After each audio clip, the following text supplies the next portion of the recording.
This is All India Radio.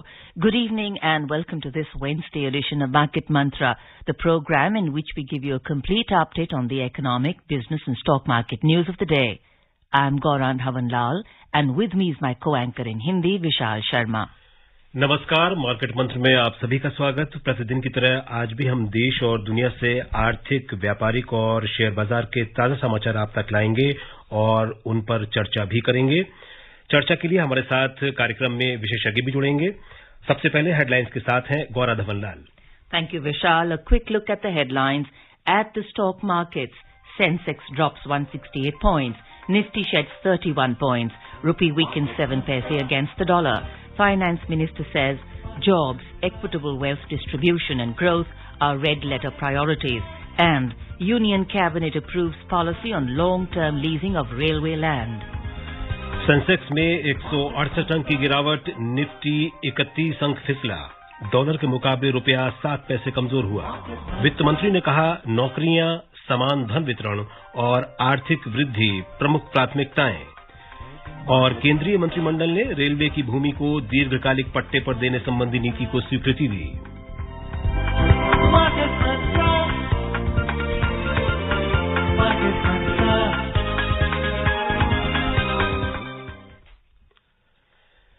कार्यक्रम में सबसे पहले बात शेयर बाजार की। बॉम्बे स्टॉक एक्सचेंज का सेंसेक्स आज 0.3% के नुकसान से 168 अंक लुढ़ककर 59,029 पर बंद हुआ। नेशनल स्टॉक एक्सचेंज का निफ्टी 0.2% के नुकसान से 31 अंक गिरकर 17,624 पर आ गया। हालांकि व्यापक बाजार का प्रदर्शन सेंसेक्स से बेहतर रहा।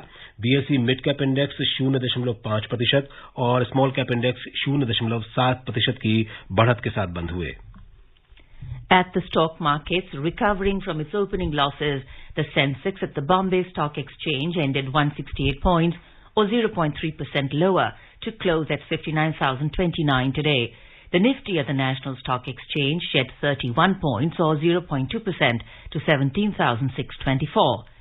But the broader market outperformed the Sensex, with the BSE mid-cap index rising 0.5% and small-cap index adding 0.7%. Among the sectoral indices, the auto index was the leading loser, declining 1.1%. The power index slipped 0.9%, the utilities index lost 0.8%, and the banking dropped 0.5%. Among the advancing indices, telecom and the basic material index rose 0.9% each.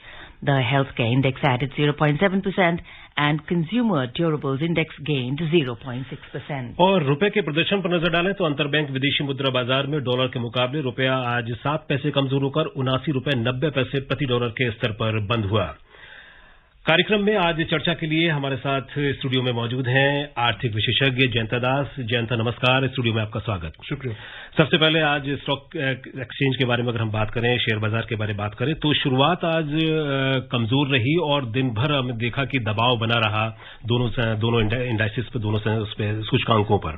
और कुछ जो खरीदारी देखने को मिली वो support level पर कुछ खरीदारी देखने को मिली। कैसे देखते हैं आज शेयर बाजार के पूरे आज के कारोबार को? देखिए, मेरे ख्याल से गिरावट शुरू में थोड़ा ज्यादा ही था, हालांकि उसके बाद थोड़ा बहुत करेक्शन आने के बाद 160 अंक के करीब फर्क पड़ा है सेंसेक्स में। ओवरऑल अराउंड 59,000 60,000 लेवल्स का बीच में सेंसेक्स का ट्रेडिंग चल रहा है।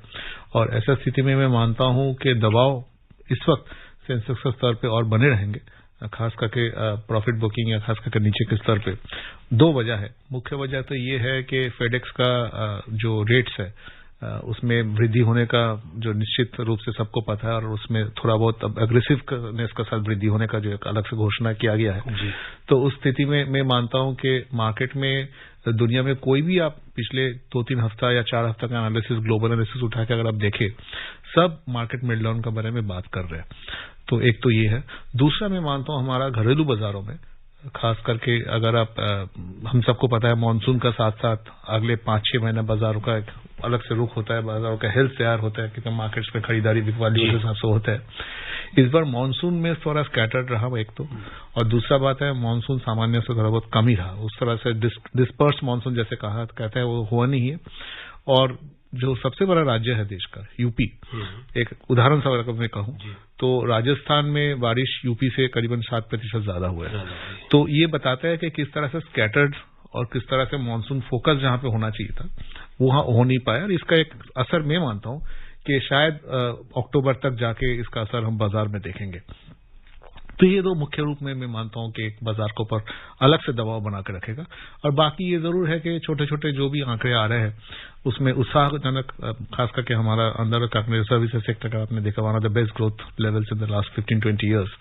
और इसके अलावा जीएसटी कलेक्शंस घरेलू बाजारों में एक बहुत अच्छा आंकड़े का रूप से करीबन 1.4 या 1.5 लाख करोड़, मोटा मोटा अंदाजा, अगर सही फिगर इमीडिएटली मेरे पास याद नहीं आया। मैं ओवरऑल ये सारे थोड़ा बहुत मार्केट में अलग से रुचि, अलग से निवेशकों का उत्साह ये बना रहेगा इस वजह से। लेकिन जैसे मैंने कहा शुरुआत में, ओवरऑल ग्लोबल जो सप्रेशन फिगर्स है, ग्लोबली एक मार्केट के ऊपर दबाव बना रहेगा और इस दबाव के साथ साथ मार्केट को आगे बढ़ना है। ये देखते हुए विशाल कि अभी हम ये सितंबर से लेके जो सबसे बिजी सीजन हम कहते हैं इकोनॉमी का साइकिल का, इस साइकिल के दौरान अगर ये प्रेशर बने रहे तो इसमें थोड़ा बहुत चिंता और दर्द भी शायद निवेशकों को हो, ये हम उम्मीद कर रहे हैं। You spoke of the individual investor and all investors, Jayanto. So when we look at, there's a tendency normally to see that the stock market has gone up and the stock market has come down. But we also see that there are sectoral indices and also there's a small cap and the mid cap. So for investing purposes, would you advise people also to say that please study the sectoral indices? Because despite a falling market, you could have some... Let me tell you, Gaurav, the good thing is the small and mid caps have been performing quite well over the last few weeks. Much beyond what the expectations were from them. So yes, people are making money. Investors are making money in that sector. So there is no doubt on that. But sectorally, obviously, the story goes that in addition to how the broad Sensex is panning up, sectorally there are always outperformers, and it's always good to focus on some sectoral indices, specifically if you're interested in sector-specific investments. So that goes without saying. Right. So do you think also that sectorally sometimes the sectors tend to follow the broader market, even if they're not going with it, then they tend to move there? See, when there is an overall global phenomena or a contagion affecting the market, both upwards or downwards, then obviously for the sector to stand out against that particular trend is very difficult. But then, as I said, if you spread it out over a 1.5 month period, you'll always have sectorally strong points. And the best example is during COVID. There were sectorally some of the sectors like telecom and all which carried the whole stock market to a great extent, which we are aware of. So there are stories where, sectorally, obviously, they have been contrarian to how the overall Sensex has been moved. But then the stories are much more lesser than to call it that much more a trend. Right. जी, और share बाजार के बारे में और अधिक बात करने के लिए हमारे साथ ऑनलाइन जुड़ गए हैं बाजार विश्लेषक मुंबई से अविनाश गोरक्षकर जी। गोरक्षकर जी, नमस्कार, कार्यक्रम में आपका स्वागत है।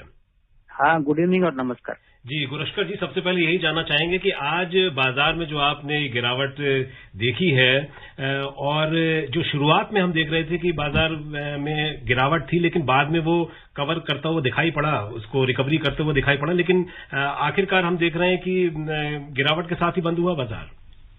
नहीं, बिल्कुल, देखिए आज बाजार में यानी पिछले 2-3 दिनों से मार्केट में बाजार ऊपरी लेवल पे थोड़ा बहुत रेजिस्टेंस देख रहा है। इसका मेन कारण ये है कि देखिए डॉलर इंडेक्स 109.10 हो गया है, रुपया करीबन 80 रुपया के आसपास है, और यूरोप को लेके काफी मार्केट में चिंताएं हैं। यूरोप में हम सभी जानते हैं कि रशिया ने गैस के सप्लाईज कटवा दिए हैं और इससे इकोनॉमी जो है यूरोप की उसमें काफी दिक्कतें हो सकती है। तो यहाँ पे अभी नजरिया थोड़ा सा शॉर्ट टर्म में ग्लोबल फैक्टर्स के ऊपर बढ़ेगा, और मेरे ख्याल से नतीजों का सीजन खत्म हो चुका है। तो अभी क्लियरली जो फेड की पॉलिसी है, आरबीआई की पॉलिसी है, और प्लस जो भी डेवलपमेंट्स ग्लोबली आएंगे वो मार्केट्स को का मूड डिसाइड करेंगे। In the near term index में आपको ये वोलेटिलिटी देखने को मिलेगी, और जैसे प्रीवियस एक्सपर्ट ने कहा कि अभी भी मिड कैप शेयरों में अभी भी अच्छी तेजी देखने को मिल रही है, फ्रंट लाइन शेयरों में थोड़ी बहुत कंसोलिडेशन दिख रही है, और ओवरऑल इंडेक्स में आपको दिख रहा है कि मार्केट्स अभी ऊपर जाने के लिए थोड़ा सा रेजिस्टेंस दिखा रहे हैं, क्योंकि ग्लोबली चिंताएं हैं।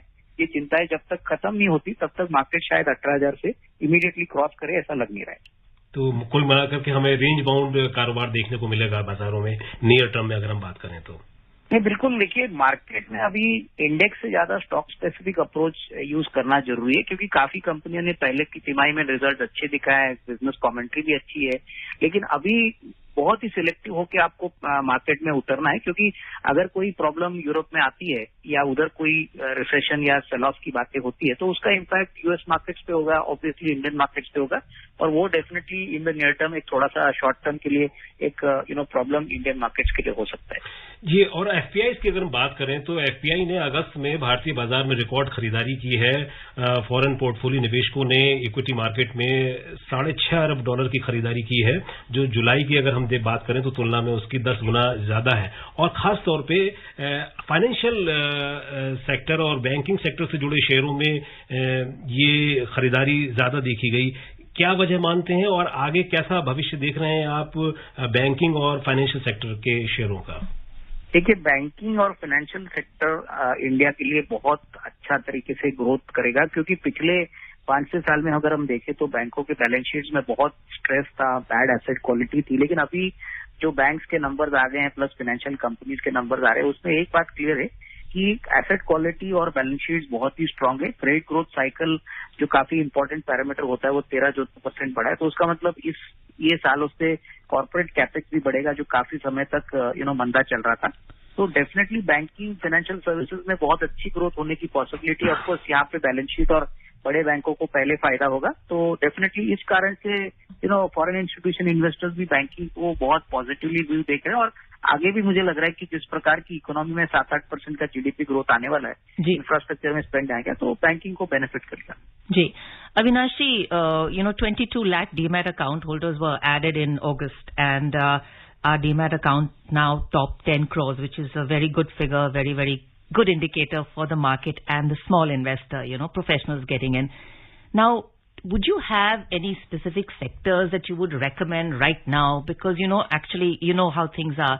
And what is the term that you would look at? Short term, what would be short term, medium term, long term?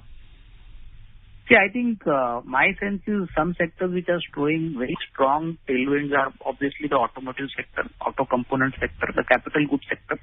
And as you said, banks and financial institutions and some platform companies. You mentioned about demat accounts.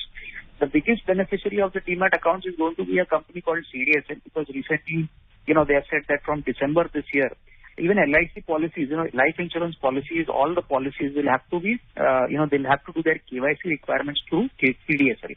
So that means there's going to be a very big boost for revenue for CDSL. So definitely, I think, companies like CDSL can obviously be acquired on any market dip. And as far as the automotive sector is concerned, I think commercial vehicles, as far as the passenger vehicle segments are doing very well. So, very strong players like Mahindra, Maruti can definitely be looked upon. And in the capital goods space, you can look at Larsen, Tubro, Cummins. These are all companies which are sitting on record order book. So my sense is, these are companies where over the next 12 to 18 months, if somebody does a small SIP also, I think definitely you could expect a decent return. Right. Quickly coming back to banks, PSU banks have not really offered returns so far, really good returns. So how do you see this sector? See, I think traditionally, public sector banks have always underperformed the private sector banks because they were always saddled with asset quality issues and obviously a lot of bad loan accounts. But I think, going forward in the coming 2 years, you're going to see a lot of benefits coming in because, banks like SBI, Bank of Baroda, Canara Bank, they've done a lot of cleanup on their books. And now their balance sheets are pretty clean. So obviously, the tide is turning and obviously, something like SBI can obviously be a very good risk reward provided one has a 1 to 2 year view. So I think banks are going to show a pleasant surprise, especially on the PSU front side. Right. In fact, when we were talking of, sectors, any more ideas or any more thoughts on what the investors should be careful for before investing? Because there's so much of gyan and information floating in the market. Yeah, I think that is a very valid point. Too much information is being put out in the market. See, the first thing is, I think, please avoid leveraged companies and please avoid, companies which are largely on the export side, because with problems in Europe and US, export-oriented companies may face a problem at least for the next 6 to 12 months. So look at companies which are focused more on the domestic market. And secondly, in a very simple way, please look at companies which are not highly leveraged, which companies are very less on debt and obviously which have a decent track record. So, obviously investors can use these basic kind of parameters to, build a good portfolio. जी, अविनाश गोरक्षकर जी, हमसे बात करने की और इतनी उपयोगी जानकारी देने के लिए आपका बहुत बहुत धन्यवाद। और अब रुख करते हैं वैश्विक शेयर बाजारों का। सबसे पहले एशियाई शेयर बाजार।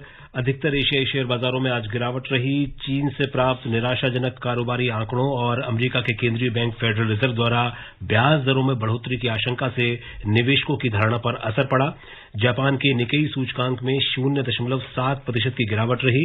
दक्षिण कोरिया का कोस्पी 1.4% फिसल गया। हांगकांग के हैंगसेंग में 0.8% के नुकसान में रहा। सिंगापुर का स्टेट्स टाइम्स सूचकांक 0.4% की गिरावट के साथ बंद हुआ। हालांकि चीन के शंघाई कंपोजिट इंडेक्स में 0.1% की तेजी रही।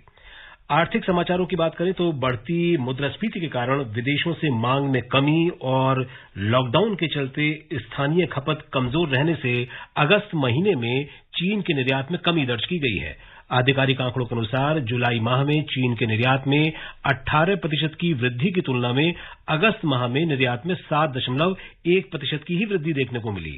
इसके अलावा डॉलर के मुकाबले युआन 0.4% कमजोर होकर $6.98 के स्तर पर आ गया है।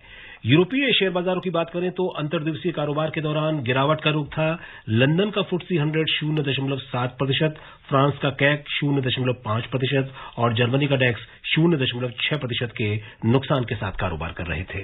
A look at the U.S. markets. On Wall Street, key indices fell yesterday as worries about tightening central bank policy and Europe's energy woes offset good U.S. economic data.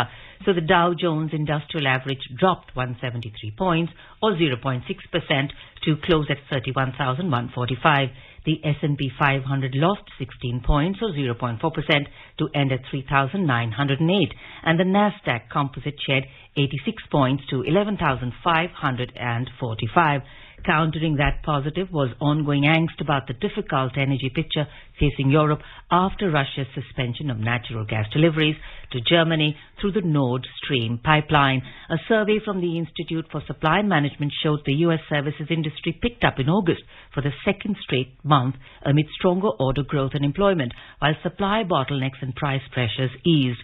So the services PMI in August stood at 56.9%, the business activity index 60.9%, and the new orders index figure of 61.8%. Jayanto, how do you see the international markets? Well, as Avinash just said, that Europe obviously will be a cause of concern, because with energy sucked out, we are heading for a winter, which is, one doesn't know how they'll take care of the winter there. So that will be a cause of concern. We have also seen how the dollar is one of the highest in terms of compared to euro at this point of time. So the whole reason when euro was started, there was a strong ambition for the euro to actually outdo the dollar in terms of the preferred currency for global trade. That was challenged initially, then the challenge withered away, and now it's taken such a severe backseat that we are not sure whether euro will be able to survive this onslaught.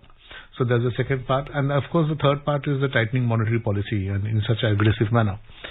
We need to see how, like a dominoes effect, it affects the markets for the next 3 to 4 months. And as I said a little while ago, there has been consistent reports, there have been consistent observations of a long and hard, autumn and winter setting in the Western markets.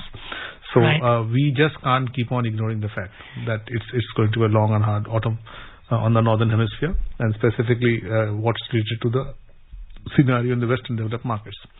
Having said so, there are also some stray figures of investment demand and all happening. But then, as you know, there are some 2 or 3 major bubbles in the US market which exist right now, including the real estate bubble, which once again, and real estate, if you look at the last 20 years, there has always been the main trigger in crashing markets and leading to a global contagion.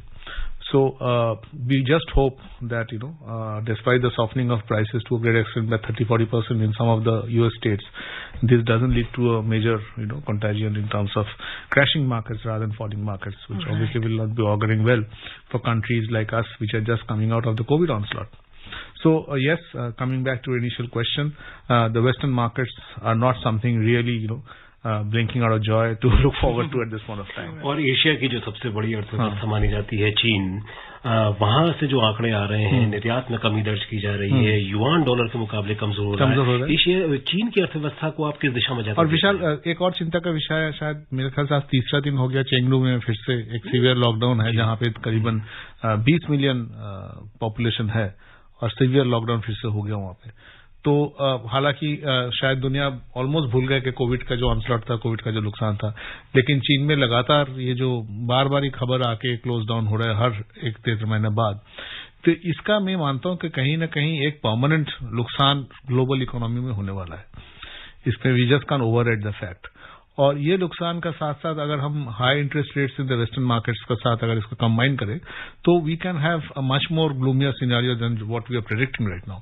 तो आपका सवाल एकदम सही है कि काफी सारे आंकड़े चीन का जो है वो इस वक्त सॉफ्टन होकर रखा है और इस वक्त किसी को पता नहीं क्या रूप लेगा, क्योंकि हमेशा स्ट्रगलिंग मार्केट्स में एक अगर कहीं ना कहीं कुछ ऐसे हादसा घट जाए जहां पे स्ट्रगलिंग मार्केट्स जाके क्रैश करता है तो वहां से उठ पाना बहुत मुश्किल होता है, समय बहुत लंबा लग जाता है। तो ऐसी स्थिति में चीन का एक चिंताजनक विषय ये रहा कि एक तो कोविड का जो उनका लड़ाई है वो अभी तक खत्म नहीं हुए, हालांकि कोई भी देश में कहीं पे भी खत्म नहीं है, लेकिन कंट्रोल में है।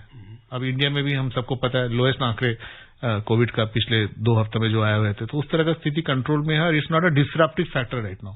और इंडिया का सारा macro factors are back to pre covid days, which including retail का ग्रोथ, रिटेल इंडस्ट्री का, हॉस्पिटल इंडस्ट्री का ग्रोथ और सर्विसेज क्षेत्र में खास करके। तो ये चीज देखते हुए मैं मानता हूं कि China will obviously have a debilitating effect on the overall global economy, specifically focused on the southeast, east and southern markets of Asia. So, moving on to our next story, the country's inflationary pressure is not a red letter priority, but Asia's third largest economy seeks to prioritize job creation and equitable wealth distribution, Finance Minister Nirmala Sitharaman said today. Speaking at the US-India Business Council's India Ideas Summit, she said, some of course are red-lettered priorities, but may not be. Red-lettered ones would, of course, be jobs, equitable wealth distribution, and making sure India is moving on the path of growth, she added. I hope it doesn't surprise many of you. We have shown that in the past couple of months, we were able to bring it to a manageable level. According to the Finance Minister, the two objectives have been set as priorities in order to increase India's pace of development. In addition, she said that the government will review the functioning of the National Investment and Infrastructure Fund to make it more robust. Jayantu, focusing on job creation, and I remember in previous discussions with you also, you focused that finally for sustainability, for any growth sustainability, job creation, particularly here and with our wanting to reap the demographic dividend, are critical. Yeah. So I completely agree with the Finance Minister when she says obviously for the government these are red letter priorities. What needs to be taken up from here is how to make it sustainable. Specifically the onslaught in terms of not only creation of jobs but making those jobs stay. Because you can create 5,000 jobs in one go by setting up an industry, but the industry has to be a going concern in terms of buying, selling, or growing further from there. Right. So I think that's a challenge for the government. The infrastructural support has been robust, as we all know, both in terms of creation of roads, creation of highway infrastructure, creation of external environmental infrastructure in terms of support for the industry, and all those has been quite robust. The conversation of jobs from there on is something which obviously is a concern for all governments, be it at the state or be it the central government. And as I said, a health of the economy is just not how many cars are being sold, but also how many jobs are being created. So that's an equally important indicator which governments are always socially worried about, because at the end of the day, the government has a social objective to meet, not just an economic objective. So which are some sectors where you think are really, probably to say low-hanging fruit for creation of jobs? See, obviously services sector, it goes without saying. Because I can outrightly say, for example, in the services, the financial service, IT services has taken India in the last 20 years globally into what not heights we just can't even fathom. But yes, domestically in services sector, that's a huge, like a volcano, it can create jobs if it's able to sustain. But then we have to create the right steps in terms of bringing in better financial services to our home. With just 20% penetration of financial services, which a normal Indian has, I guess there's around 80% headroom to grow. And the services sector needs people. But then coming back to one of my favorite topics, when we say of jobs, we also speak of skilled people to be there in these jobs. I know of at least 5 or 7 banks whom I work very closely with. They need thousands of people in the ground force to, sell their products, bring access to other people, consumers to these products. They're unable to find the right type of people to grow. So these are important questions which I guess India as a nation has to focus on and also address at the same time. Right, the match between employment and employability. Exactly. रुक करते हैं अगली खबर का। भारतीय reserve bank के पूर्व governor D Subbarao ने कहा है कि सरकार को सार्वजनिक क्षेत्र के बैंकों के निजीकरण के लिए 10 वर्ष का रोड मैप तैयार करना होगा। श्री सुब्बाराव ने कहा कि निजीकरण का रोड मैप तैयार करने से हितधारकों को जरूरी जानकारी उपलब्ध हो सकेगी। उन्होंने कहा कि बैंकों के निजीकरण का कार्य जोर शोर से करने की आवश्यकता नहीं है। हालांकि इस मुद्दे को ठंडे बस्ते में भी नहीं डाला जाना चाहिए। एक समाचार एजेंसी के साथ साक्षात्कार में श्री सुब्बाराव ने कहा कि सरकार को सार्वजनिक क्षेत्र के बैंकों के निगमीकरण यानी कॉर्पोरेटाइजेशन के बारे में भी विचार करना चाहिए, जिससे सभी बैंक रिजर्व बैंक के एकीकृत नियमों के अंतर्गत काम कर सकें। श्री सुब्बाराव ने कहा कि सार्वजनिक क्षेत्र के बैंकों के निजीकरण का अर्थव्यवस्था पर 2 तरह का प्रभाव पड़ेगा। बैंकिंग प्रणाली की कार्यक्षमता में सुधार आएगा। सार्वजनिक क्षेत्र के बैंक सामाजिक उद्देश्यों को पूरा करने की बाध्यता से मुक्त हो सकेंगे और प्रतिस्पर्धी निजी बैंकों की तरह उनके लाभ में भी वृद्धि होगी। पूर्व गवर्नर ने कहा कि वित्तीय समावेशन और प्राथमिकता वाले क्षेत्रों को ऋण वितरण में कुछ हद तक कमी आ सकती है। जयंता, बहुत संक्षेप में आपसे जानना चाहेंगे कि बैंकों का जो निजीकरण की बात जो हो रही है, ये कितनी मुश्किल रहा है, और जो कॉर्पोरेटाइजेशन की बात कही है उन्होंने कि पूर्व गवर्नर ने कि निगमीकरण के बारे में सोचना चाहिए सरकार को, और इससे जो है जो सोशल एक जो रेस्पॉन्सिबिलिटी रही है बैंकों की कि मतलब सामाजिक उद्देश्यों के लिए जो काम करते हैं बैंक, उसमें कितना असर पड़ने की आपको? देखिए, सबसे बड़ा खुशी की बात तो ये है कि पिछले 15-20 साल का दौरान हम लोग का काफी सारे जो पीएसयू बैंक जिसको हम कहते हैं, they have now taken the mold of a private sector bank when it comes to operations and how they operate, how they plan. दूसरी सवाल ये रहा कि आरबीआई द्वारा सारे बैंक्स का गवर्नेंस, जो शेड्यूल बैंक होते हैं उनका गवर्नेंस लेवल सेम होता है, कंप्लायंसेस लेवल सेम होता है, और कहीं ना कहीं इस दौरान में, इस दौर पे पीएसयू बैंक्स ने बहुत अच्छा परफॉर्मेंस करके दिखाया कि they can not only create wealth for its investors but also equally give excellent quality delivery in terms of products and services to its consumers, जिसकी वजह से इन लोग का ग्रोथ हुआ है। स्टेट बैंक का बात करिए, बैंक ऑफ बड़ौदा का बात करिए, कनाडा बैंक का बात करिए, तो ह्यूज ग्रोथ हुआ है पोटेंशियली। तो ये सारी चीजें देखते हुए ऑब्वियसली जो इन्होंने कहा कि भाई कॉर्पोरेशन के ऊपर फोकस करे, these are all natural forward looking processes for the financial services sector to grow. और जैसे थोड़ी देर पहले हम लोग जॉब्स के बारे में बात कर रहे थे, I think these are the right steps to be taken forward in terms of making the bank sector much more robust, because कोई भी डेवलप कंट्री अगर आप देखें, फाइनेंशियल सर्विसेज का सिस्टम में सबसे ज्यादा स्ट्रेंथ होता है, उसके बाद ही आप आगे निकल सकते हो। तो ये बहुत एक इंजन की तरह होता है ये। और अब खबर केंद्रीय मंत्रिमंडल के फैसलों से जुड़ी हुई। केंद्रीय मंत्रिमंडल ने राइजिंग इंडिया पीएम श्री स्कूलों के लिए पीएम स्कूलों की स्थापना की एक नई केंद्र प्रायोजित योजना शुरू करने को मंजूरी दे दी है। केंद्रीय विद्यालयों और नवोदय विद्यालयों सहित 14,000 से अधिक स्कूलों को पीएम श्री स्कूलों के रूप में विकसित किया जाएगा। ये योजना केंद्र सरकार, राज्यों तथा केंद्र शासित प्रदेशों की सरकारों और स्थानीय निकाय द्वारा प्रबंधित मौजूदा स्कूलों को मजबूती देगी। कैबिनेट ने प्रधानमंत्री गति शक्ति कार्य प्रारूप को लागू करने के लिए रेलवे की भूमि के दीर्घकालिक पट्टे पर नीति को भी स्वीकृति दे दी है। A quick look at the oil prices. Global crude oil prices rose today on threats that Russia will walk away from its energy supply contracts, reversing losses from earlier in the session when prices fell to their lowest since Russia invaded Ukraine. Brent crude futures rose 85 cents to trade at $93.68 a barrel. US crude futures gained 80 cents to $87.68 a barrel. बात सोने की कीमतों की करें तो दिल्ली सराफा बाजार में आज सोना 225 रुपए गिरकर 50,761 रुपए प्रति 10 ग्राम पर आ गया। चांदी भी 315 रुपए टूटकर 54,009 रुपए प्रति किलो के स्तर पर आ गई। अंतर्राष्ट्रीय बाजार में सोना बढ़त के साथ $1,702 प्रति औंस पर कारोबार कर रहा था। जयंता दास, आप कार्यक्रम में शामिल हुए और चर्चा की और इतनी उपयोगी जानकारी दी, इसके लिए आपका बहुत बहुत धन्यवाद। शुक्रिया। Thank you, Jayanta. And now, before we close, a quick look at the headlines. At the stock market, Sensex drops 168 points. Nifty sheds 31 points. Rupee weakens 7 paise against the dollar.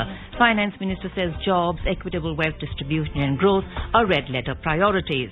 And Union Cabinet approves policy on long-term leasing of railway land. And that's it in this edition of Market Mantra. Namaskar.